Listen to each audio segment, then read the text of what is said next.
Happy Good Friday to everybody here at Byars Wright. I'm so excited for the weekend, not just for the weather, not just for the pause and the stormy and difficult times that we've had, but the opportunity for us to celebrate the death, burial, and more importantly, the resurrection of Jesus Christ.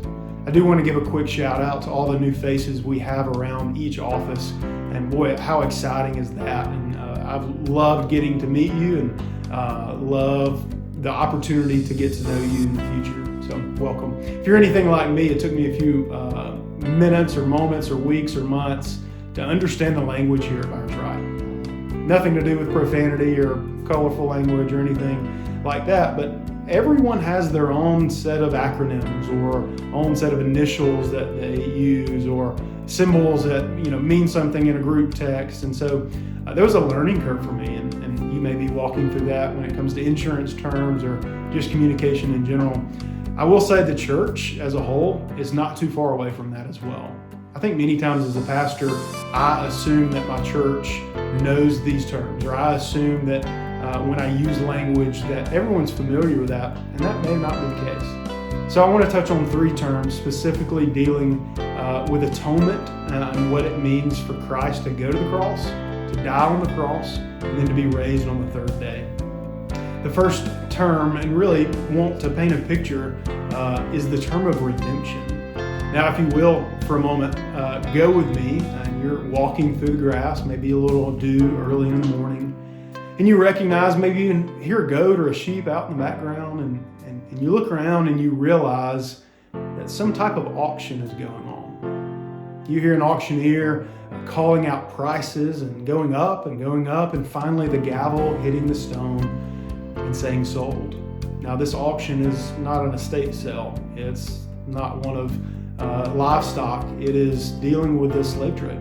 And when we think of the term redemption, really it's just a simple definition of being ransomed, being bought back, of really, if I'm being honest, I was a slave to sin before Christ. I served my master well. But what the cross of Christ accomplished was able for me to be redeemed or bought back and serve Christ in a way that He created me to. So we have the term redemption. The next one, we have justification. So we'll transition from the grassy knoll of the slave trade into the courtroom. Now, if you'll notice, you'll smell the rich mahogany in the courtroom. You'll notice the judge sitting in his chambers.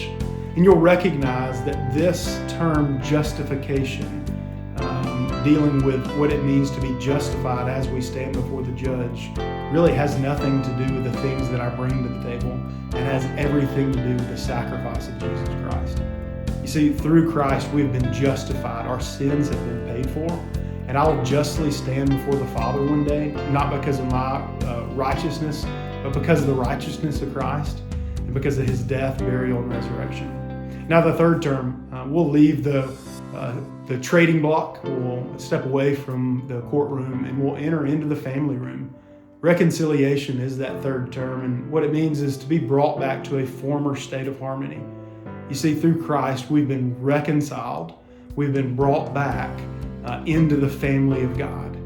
So these three terms, although they're different, all have to do with what the cross of Christ accomplishes.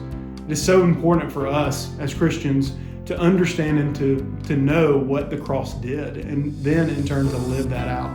So I challenge us as we go throughout the weekend, be encouraged. He is risen.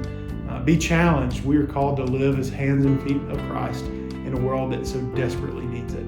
Have a wonderful weekend.